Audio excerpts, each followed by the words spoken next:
के लिए तो बाबा साहब ने गलत कह दिया। नहीं, बाबा साहब ने गलत नहीं किया। इस दूध में मिलावट है, इस शिक्षा में मिलावट है। जब शिक्षा में मिलावट है तो ये आपके संस्कार को खराब कर रहा है, ये आपके मनोबल को खराब कर रहा है, आपके विचार को खराब कर रहा है।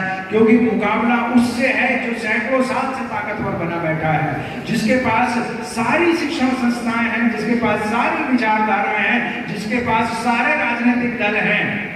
लेफ्ट राइट सेंटर कहीं कोई बदलाव नहीं है। इसलिए हमें भी तैयारी थोड़ी सी दीर्घकालीन करनी होगी। एक नाम लूंगा, हरिचंद ठाकुर। हरिचंद ठाकुर, गुरुचंद ठाकुर, ये बंगाल के हैं। 1830-40 का इनका समय है, 1830-40 का। गुरु घासीदास साहब, और फिर जितने सबके हम नाम जानते हैं, लगभग हर व्यक्ति ने शिक्षण संस्थाओं का निर्माण किया है। हर व्यक्ति ने। अय्यंकाली नाम के व्यक्ति जो कभी एक दिन स्कूल नहीं गए, उन्होंने त्रावणकोर में कई स्कूल्स बनाए। कई बार उनके स्कूलों को जला दिया गया। तो हमारा हर क्रांतिकारी शिक्षण संस्थाओं का निर्माण करता है। क्यों? क्योंकि ये शिक्षण संस्थाएं देश के अंदर शिक्षा मात्र रोजी रोटी का साधन नहीं है। शिक्षा समृद्धि का तो साधन है ही है।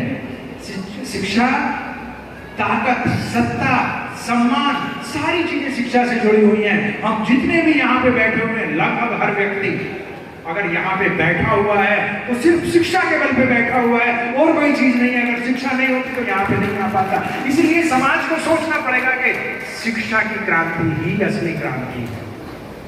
बाबा साहब ने जिस बात को कहा था, उस बात को उन्होंने समझ लिया। इसलिए उन्होंने उस दूध में ही, शेरनी के दूध में ही मिलावट करने का प्रयास कर दिया है। हमें जरूरत है कि हम अपनी उस विरासत को, चाहे वो ज्योतिबा फुले के साथ हो, मंगोलिया कोई ऐसा हमारा नहीं है जहां पे स्कूलों की व्यवस्था ना हुई हो, जिन्होंने कॉलेजेस की स्थापना ना की हो। आज कल हम साहू जी महाराज की जन्म शती मनाने वाले हैं, 26 जून को। आप जानते हैं कि उन्होंने 12वीं तक लगभग सबके लिए स्कूल बना दिए थे, और उन्होंने व्यावसायिक स्कूल बनाए थे। तो कैसे इसका मुकाबला हम कर सकते हैं? हम इसका मुकाबला कर सकते हैं उनसे बेहतर शिक्षा देके, उनसे अच्छी शिक्षा देके, मानवीय शिक्षा देके। मैं ये कह सकता हूं कि जब हम कॉलेजेस में जाते हैं, वो विशाल अपनी ताकत को पहचान रहा है, अपनी ताकत को अपने विचारधारा के आधार पे पहचानने का प्रयास कर रहा है। और मैं आज कह सकता हूं कि देश के किसी भी कोने में, देश के किसी भी गांव में ऐसा कोई घर नहीं है जहां पे बाबा साहब, मान्यवर कांशीराम साहब, ज्योतिबा फुले और हमारे महापुरुषों के विचारधारा का दिया ना जल रहा हो। आज ये प्रकाश वहां तक पहुंच चुका है। देर लग रही है, लेकिन प्रयास हो रहा है, अच्छे तरीके से प्रयास हो रहा है, क्योंकि दुश्मन थोड़ा शातिर है। लेकिन जैसे जैसे हम अपनी ताकत को पहचानेंगे, जैसे जैसे हम अपने विशालकाय शरीर को पहचानेंगे, मुझे कोई गुरेज नहीं है, मुझे इस बात में बिल्कुल भी शक नहीं है साथियों कि वो दिन बहुत दूर नहीं है जब बहुजन समाज अपने ऊपर बैठे हुए मनुवादी महावत को अपने पैरों के नीचे कुचल देगा। ये ताकत उसके अंदर है। हमने कई बार करके दिखाया है। जब आप भीमा कोरे गांव की बात करते हैं तो साथियों, भीमा कोरे गांव जैसा इतिहास है। आपके किसी गांव के अंदर ऐसा कोई गांव देश के अंदर नहीं होगा जहां आपने संघर्ष ना किया हो, जहां आपने अपने मान सम्मान के लिए उनको कई बार, अगर मुहावरे के रूप में इस्तेमाल करें, तो आप यहां तक पहुंचे हैं तो उन सैकड़ों हजारों द्रोणाचार्यों की छाती पे बाबा साहब की विचारधारा का झंडा गाड़ के यहां तक पहुंचे हैं। हम सब लोगों का संघर्ष का इतिहास है। लेकिन बात यह हो रही है कि हमें बार बार कहा जा रहा है कि नहीं, हम मरे हुए हैं, हम मरे हुए हैं, हम मरे हुए हैं। ये मन से मरना है। मन के हारे हार है और मन के जीते जीत। हम जीत सकते हैं, हम जीत रहे हैं। कोई गांव ऐसा नहीं है जहां पे आपने धूल ना चटाई हो। क्या एक गांव, अभी सर ने बताया कि एक गांव से दूसरे गांव में हम जाते हैं। मेरी उम्र इतनी ज्यादा नहीं है, लेकिन थोड़ा बहुत मैंने पढ़ा है। एक गांव से दूसरे गांव में हमारे लोग क्यों जाते रहे थे? एक ही कारण था, सिर्फ एक कारण, कि उनके ऊपर किसी ने अत्याचार किया और उन्होंने बदला लिया और फिर बदले से बचने के लिए अपने रिश्तेदार के पास अपने दूसरे गांव में चले गए, लेकिन बदला लेने की परंपरा जिंदा रही। उन्होंने बार बार ये कहावत होती है कि भाई कर रहे हो ना उस वाली, हमारे कई साथी इस चीज को जानते होंगे कि उस वाली कर रहे हो। उस वाली कौन सी वाली? चमार वाली। ये क्या है? ये क्या चीज है कि भाई देखो पिट रहा है और फिर कह रहा है कि आपके मार के दिखा, फिर थप्पड़ मारा उसने, कहता आपके मार के दिखा। देखो कितना मूर्ख है, बार बार पिटता, कहता आपके मार के दिखा। अरे तुम्हें ये नहीं दिखाई दे रहा है कि वो कह रहा है कि गर्दन कट डालूंगा लेकिन झुकाऊंगा नहीं। कितनी बार भारत के गांवों का इतिहास ये है कि उन्होंने ब्राह्मणवाद को आपके घरों में घुसने नहीं दिया। लोगों ने, उनके अंदर जो जज्बा है कि वो कभी भी अपने आप को उसके सामने नतमस्तक नहीं करता है, लेकिन उसने आपको ऐसा समझा दिया, दूसरी तरफ से उसने समझा दिया कि ये मूर्ख है। अरे खड़े रहना मूर्खता नहीं है, खड़े रहना स्वाभिमान की बात है, खड़े रहना हमारी समतावादी विचारधारा की बात है। हमारी विचारधारा इतनी महान विचारधारा है कि अगर आप हमारे ऊपर गोबर भी फेंकते हैं तो भी हम आपके बच्चों को पढ़ाते हैं।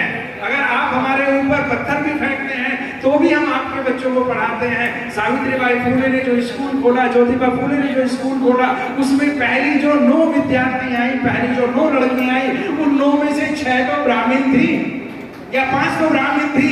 इस बात को हमारी इतनी महान विचारधारा है, इतनी मानवीय विचारधारा है कि भले ही कितने रास्तों में रुकावटें आए, लेकिन हम मानवता के रास्ते को छोड़ते नहीं हैं। हम किसी के साथ भेदभाव नहीं करते हैं, हम किसी के ऊपर अत्याचार नहीं करते हैं, हम किसी के भी खिलाफ किसी तरह की गाली गलौज नहीं करते हैं। जो ये समतावादी विचारधारा है, जो प्रबुद्ध बौद्धिक विचारधारा है, ये कहती है कि बराबरी का व्यवहार करिए, ये कहती है कि सबके साथ समता का व्यवहार करिए। हम लोग अपनी तरफ से किसी के ऊपर कोई अत्याचार नहीं करते। कोई कह दे, हमने से बता दे कि हमने किसके ऊपर अत्याचार आज तक किया है, लेकिन दुश्मन ने हमारी इस मानवीयता को, दुश्मन ने हमारी इस नैतिकता को, हमारी इस ईमानदारी को कमजोरी समझने का प्रयास किया। अब साथियों समय है कि नई परिस्थितियों में हम, क्योंकि लोकतंत्र है और लोकतंत्र में कोई समस्या नहीं है। मान्यवर साहब कहते हैं कि भाई बहुत जल्दी 5 साल में आप चीजों को बदल सकते हैं, अगर आपके अंदर जागरूकता है, आपके अंदर अगर समझ है तो कोई समस्या नहीं है। आज आप ये बता दीजिए हमें डरने की जरूरत किस लिए नहीं है। मैं यूनिवर्सिटी से आता हूं, लगभग हर डिपार्टमेंट का डेटा आपको बता सकता हूं। अब से 30 साल पहले, मतलब लगभग 1990 के आसपास तक अगर विश्वविद्यालय में 20 शिक्षक थे, अगर विश्वविद्यालय के किसी डिपार्टमेंट में 20 शिक्षक थे तो वो 20 के 20 किसी एक जाति के लोग थे या ज्यादा से ज्यादा 2 जाति के लोग थे उसके अंदर। आज अगर किसी यूनिवर्सिटी के अंदर, विश्व विभाग के अंदर अगर 30 शिक्षक हैं तो मैं गारंटी से कह सकता हूं कि कम से कम 10 और नहीं तो 15, 16, 17 आज शेड्यूल कास्ट OBC के लोग पहुंच चुके हैं। आप कहते हैं कि सब कुछ खत्म हो गया है, खत्म नहीं हो रहा है, बढ़ रहा है, ताकत बढ़ रही है। बस ये है कि हाथी जो है उसको अपने शरीर का एहसास नहीं, उसको अपनी ताकत का एहसास नहीं हो रहा है। उस ताकत का एहसास कैसे होगा? उस ताकत के एहसास के लिए फिर मैं वही बात कहूंगा कि देखिए हमारे पास निश्चित रूप से संसाधनों की कमी है, लेकिन अब इतने भी कम नहीं है। आप यहां पे इतना खूबसूरत कार्यक्रम कर रहे हैं, माननीय सूरजमल मेमोरियल एजुकेशन ट्रस्ट के साथ यहाँ पे बैठे हुए हैं, उन्होंने 3-4 कॉलेजेस की बात बताई है, 4 कॉलेजेस उनके चल रहे हैं। हम लोग इसको सिर्फ एक व्यक्ति के रूप में या एक संस्था के रूप में ना देखें, बल्कि इसको अपनी दिनचर्या का हिस्सा बनाएं। प्रॉब्लम क्या आ रही है? प्रॉब्लम ये आ रही है कि मैं खुद रात दिन मंचों पे जाता हूं, बोलता हूं, लेकिन मुझे खुद अपने बच्चों को उनके स्कूल में पढ़ाना पड़ता है। जब मेरा बच्चा उनके स्कूल में जाएगा तो क्या सीखेगा? वही सीखेगा जो वो सिखाएंगे। और वो क्या सिखाएंगे? एक शब्द में खत्म करूंगा इस बात को, वो हमारे बच्चों को पहलाद बनाएंगे। वो हमारे बच्चों को पहलाद बनाएंगे जो हमारे ही दरवाजे पर हमारे ही हथियारों को लेके आएगा। हमारी आने वाली पीढ़ी, हमारे खुद के बच्चे अपने बाप के, अपनी माँ की वैचारिक हत्या करेंगे अगर हम अपने संस्कारों से सुसज्जित अपनी शिक्षण संस्थाओं का निर्माण नहीं करते हैं। हमें अपनी शिक्षण संस्थाओं का निर्माण करना ही पड़ेगा, इसके अलावा कोई रास्ता नहीं है। हमारे यहाँ पे अगर लाखों बौद्ध विहार हैं, विद्वान साथी बैठे हुए हैं, ये बौद्ध विहार कोई पूजा स्थल नहीं है।